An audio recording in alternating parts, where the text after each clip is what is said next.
O programa a seguir tem classificação indicativa livre.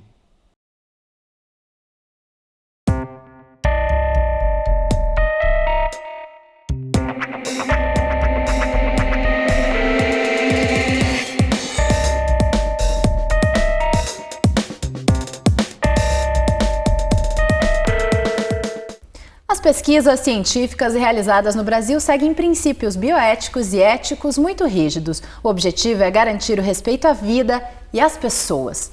A UFPR-TV exibe uma série de programas especiais para debater a ética na ciência. Hoje vamos falar sobre atendimento a pessoas da religião Testemunhas de Jeová. O nosso convidado é o Jorge Time, professor do Departamento de Cirurgia Vascular da UFPR e advogado da área do direito médico. Professor, o que são os Testemunhas de Jeová? Que religião é essa? É uma das 6.000 religiões que existem no mundo. É uma religião cristã que em 1872, por uma releitura bíblica, tem alguns princípios que nos interferem na área da saúde, sendo mais conhecido deles o fato de não poder fazer transfusão de sangue, baseado no princípio que sangue é vida e a única pessoa que pode nos dar vida ou nos tirar vida é Deus. Professor, o senhor é dessa religião? Não, não sou, Aline. Eu não professo nenhuma religião. Fui criado em 3 religiões distintas por questões de miscigenação familiar. Eu tenho uma formação cristã romana, cristã ortodoxa e muçulmano sunita. Mas atualmente eu me declaro ateu. Professor, de que maneira que essa crença dos Testemunhas de Jeová chega até os profissionais da área médica? As pacientes Testemunhas de Jeová são pacientes como outros quaisquer. Então eles chegam em situações eletivas e situações de urgência e em algumas situações, como qualquer outro paciente, pode haver a indicação de transfusão de sangue ou derivados no seu tratamento. E nesta situação é que o médico tem que tomar todos os cuidados para poder saber como atuar neste grupo específico. Não é um grupo grande, eles representam atualmente ao redor de 0,1, 0,12% da população mundial. São aproximadamente 130 mil pessoas no Paraná.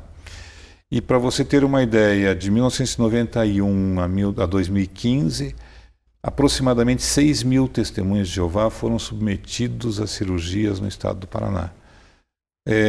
Esses dados são interessantes porque, devido à dificuldade do relacionamento, a igreja tem uma associação que funcionaria mais ou menos, né, comparando com a religião católica, como se fosse a Cúria Metropolitana, que é a Associação de Vigília Torre Bíblica, que é quem divulga a religião e quem cuida dos problemas da religião.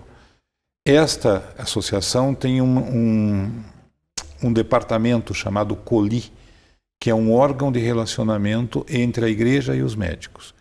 Ela faz divulgação aos médicos de técnicas de trabalho para não se usar transfusão de sangue, e ela faz a ligação no momento agudo em que o médico precisa de que alguém intermedie o relacionamento médico-paciente-família em questões de transfusão de sangue. Como que o médico deve agir? O que se espera dele num caso como esse, um paciente que precisa de uma transfusão de sangue e a família não quer permitir? Ele deve agir de acordo com o Código de Ética Médica, que diz que é vedado ao médico não ter consentimento do paciente ou seu representante legal, exceto em risco iminente de morte.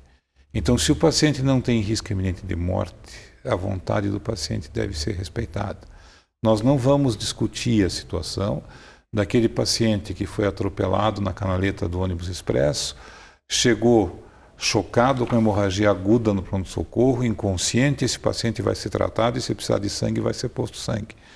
Agora, a hora que ele acordar na UTI e disser assim, eu não quero sangue, cabe ao médico respeitá-lo.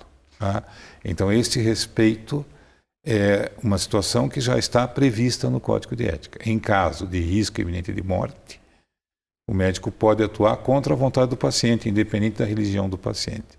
Em casos de não risco iminente de morte, cabe ao médico usar o princípio fundamental número 5 do Código de Ética Médica, que o médico deve se manter constantemente atualizado e usar de todo o seu conhecimento em prol do paciente. Agora, o que acontece no caso de uma família que não quer permitir um procedimento como esse? Como que o profissional deve agir? A primeira situação é assim, a família só vai tomar posição se for menor de idade ou se estiver inconsciente. Tá? Se o paciente estiver consciente e puder ele decidir, a decisão é dele, não é da família. Tá? Essa é a primeira situação. A segunda situação é na questão de criança. Na questão de criança, se os dois pais forem testemunhas de Jeová, eles têm o pátrio poder, então eles decidem. Eventualmente, se um for testemunha de Jeová e o outro não, essa é uma questão que vai passar pela vara da infância e juventude, vai passar pela justiça, a autorização ou não. Raros casos existe a retirada do poder familiar para que, por meio da vara da infância e juventude, da promotoria de defesa da criança e do adolescente, mas isso o último conhecimento que eu tenho, faz mais de 12 anos que aconteceu isto, porque a partir da Constituição de 88, todas as religiões têm que ser respeitadas no Brasil, por mais que pareça para a nossa religião princípios estranhos. Então todas as religiões têm que ser respeitadas, e com isto, mais o desenvolvimento da medicina, cada vez menos é necessário a transfusão de sangue. Tá? Nós temos recursos terapêuticos para cirurgias eletivas, aonde nós elevamos a concentração de hemácias no sangue, porque isso nos permite perder mais hemácias na cirurgia, por meio medicamentoso. Nós temos sistemas que reinfundem sem depósito, porque a reinfusão sem depósito é aceita pela maioria dos testemunhos de Jeová, ou seja, é a questão da circulação extracorpórea em cirurgia cardíaca, é a questão do paciente que tem sangramento em cavidade, que você aspira esse sangue, peneira e devolve imediatamente, eles só não aceitam que seja armazenado o sangue, porque a partir do armazenamento, isto deixa de ser do próprio organismo, e a hora que é reinfundido, passa a ser considerado vida, e vida só quem dá é Deus. Agora, essas técnicas foram desenvolvidas por conta dessas limitações dos testemunhas de Jeová, ou não? São técnicas que são desenvolvidas para atender a todos os pacientes com melhor qualidade? São técnicas que foram desenvolvidas para atender todos os pacientes com melhor qualidade. Então, a questão de você aumentar a quantidade de hemácias com o uso de hemopoetina, ela começou a ser usada para pacientes renais crônicos, que têm uma anemia crônica, por falta de produção de hemácias. Então, essa é uma técnica que passou a ser usada para isto. Tá? As técnicas de aspiração, chamado cell saver, foi usado na guerra porque você não tem sangue. Então, se você conseguir aspirar, filtrar e devolver para o paciente, você está no bom caminho. E a partir dos anos 70, com o advento da AIDS, se procura e se desenvolve substitutos do sangue. Então hoje nós temos já alguns substitutos bons do sangue e estamos caminhando para um sangue artificial, vamos dizer assim, que não é sangue, mas funciona de modo que você consegue manter o paciente vivo sem usar transfusão de sangue. A gente falou aqui de sangue artificial e sangue. O que as pessoas dessa religião Testemunha de Jeová consideram como sendo sangue? O que eles podem, o que eles não podem? Então, assim, toda religião tem um grau de fundamentalismo pessoal. Tá?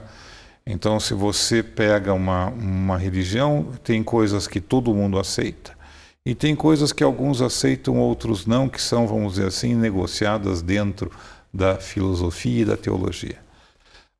Um testemunho de Jeová do mais alto grau de fundamentalismo não aceita nenhum tipo de derivado de sangue. Já alguns testemunhos de Jeová aceitam alguns derivados porque eles já não se caracterizam como sangue. Por exemplo, um crioprecipitado, um concentrado de plaquetas, ele já nem tem cor de sangue. E o exemplo que é usado é o exemplo da bandeira nacional. Se você põe uma bandeira nacional no chão e pisa em cima, é uma ofensa à pátria. Se você põe um retângulo verde com um losango branco e um globo azul mesmo que não esteja escrito Ordem e Progresso, mesmo que não esteja escrito as estrelinhas, ainda é identificado com a bandeira nacional. Agora, se você pega 1 centímetro quadrado de qualquer parte da bandeira, joga no chão e pisa em cima, é um pedaço de pano que não tem nada a ver com a bandeira nacional. E isto é uma situação que vai de cada fiel. A grande maioria aceita derivados que já não se identificam como sangue. Eles aceitam o uso do cell saver, eles aceitam a circulação extracorpórea, eles só não aceitam o armazenamento. Então, técnicas que são usadas para pacientes de outras religiões, tipo a autotransfusão, aonde 2 ou 3 dias antes de uma cirurgia de grande porte, você retira 1 ou 2 bolsas de sangue, guarda e usa este mesmo sangue na cirurgia. Isso não é aceito pelos Testemunhos de Jeová. E eles têm um conselho na igreja que é para resolver as dúvidas teológicas pessoais, que as pessoas têm em relação ao recebimento ou não do sangue. Agora, o profissional médico ele tem que estar preparado para saber lidar com todas essas situações, professor? Todas, e não é a única religião que tem problemas com a parte da medicina. Tem outras religiões que também não aceitam determinados procedimentos. Agora, o profissional médico que tem interesse, feito o contato com a religião, ele recebe toda uma documentação do que é possível ser feito. Existe em texto, em vídeo e em acesso pela internet, toda uma documentação como tratar esses pacientes não necessitando de sangue. Até 2008 eu dizia que o único procedimento que eu não entendia possível em Testemunha de Jeová era o transplante de medula óssea. Em 2008, uma equipe de hematologistas de um hospital grande em São Paulo fez o primeiro transplante de medula óssea em Testemunha de Jeová sem o uso de sangue. Tá? Medula óssea, veja, é a gênese da produção de sangue. Mas para aquela pessoa e para aquela família, isto não se caracterizava como sangue. Tá? Então, de certa forma, algumas limitações impostas por algumas religiões também ajudam a impulsionar a ciência. Sim, sempre. A ciência se impulsiona por limitações e desafios. Toda vez que a gente eu gosto muito de uma poesia do Carlos Drummond de Andrade que diz que havia uma pedra no meio do caminho. Toda vez que a ciência encontra uma pedra no meio do caminho, ela tem que desviá-la da melhor maneira possível e sem machucar nem a ciência nem a humanidade. Agora, professor, como que a justiça brasileira entende esses casos, por exemplo, de um menor de idade que muitas vezes acaba morrendo por falta de uma transfusão? Não é possível nem dizer se foi por isso, né, professor? A situação é assim. Eu peguei um dado com a Coli. De 1991 até 2015, aproximadamente 6.000 testemunhas de Jeová precisaram de um procedimento cirúrgico. De 91 a 2007, aproximadamente 3.000. Destes, 80 tinham indicação ou precisariam de transfusão de sangue. E 7 receberam transfusão. De 2007 para cá, nós tivemos mais 3.000, dos quais 17 precisariam de transfusão de sangue. E só 4 fizeram a transfusão. Então, por que disso? Por causa do melhor entendimento médico e da melhoria de técnicas. Eu faço uma especialidade, que é a cirurgia vascular, que mudou radicalmente neste milênio. Nós saímos das cirurgias abertas para as cirurgias minimamente invasivas. Eu trato Testemunhas de Jeová desde 1985. Antes de 85, a troca de um aneurisma de aorta consumia ao redor de 1.300, 1.400 ml de sangue. De 85 a 2000, eu passei a usar ao redor de 250 a 300 ml de sangue por cirurgia, e de 2000 para cá a gente raramente usa porque a técnica mínima invasiva não precisa. Então, isto faz com que a gente consiga tratar melhor o Testemunho de Jeová. É uma religião como outra qualquer, tem pecado e perdão. Das 6.000 religiões do mundo, eu acho que o único elo comum é pecado e perdão. Se você chegar para o teu médico e disser, eu quero, não interessa se a família entende ou não, mas você se tornou um pecador e você pode ser perdoado. Agora, se você é reincidente no pecado, tem mais 5.999 religiões que permitem sangue. Então, é uma questão de escolha filosófica e teológica da pessoa. Tá? Obrigada, professor, pela entrevista. Tá. Muito obrigada. De nada. No site que aparece na tela, você encontra mais informações sobre bioética e ética em pesquisas científicas. Até a próxima. Tchau!